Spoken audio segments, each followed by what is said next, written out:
the day I found out Peller and Jarvis were secretly married in Ghana. So, boom, let me tell y'all how I accidentally uncovered the most chaotic secret on TikTok. Peller and Jarvis were secretly married in Ghana. It all started when I got invited to this random influencer retreat in Accra, right? I wasn't even supposed to be there. I got added last minute because some other creator missed their flight. Plot twist. They didn't. They just didn't want to be around Jarvis, but I'll get there. So we get to the resort. Luxury, palm trees, everything vibey. But immediately I notice Peller and Jarvis are moving weird.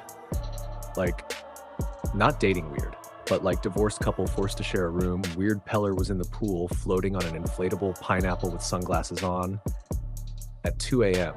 Meanwhile, Jarvis kept pacing around the villa in a kimono, whispering, "We said no one would find out," into his phone. Now me, I'm nosy. So I start digging. I casually ask Peller, "So you and Jarvis still beefing over that collab that flopped?" He goes, "Oh, that was months ago. We've moved on. Spiritually, legally." Legally? My gossip sense is activated at Heknen. So the next day I sneak into the villa's media room where they keep all the creator schedules, and I find a folder labeled P+J legal. Open it. Tell me why I find a marriage certificate from 2021 signed in Kumasi, Ghana. At this point, I'm gasping like I'm in a Nollywood trailer.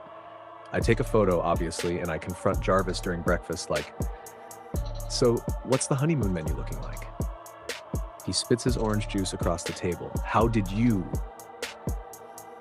Turns out, they married as part of a prank video back in 2021, but the officiant was real and actually filed the marriage.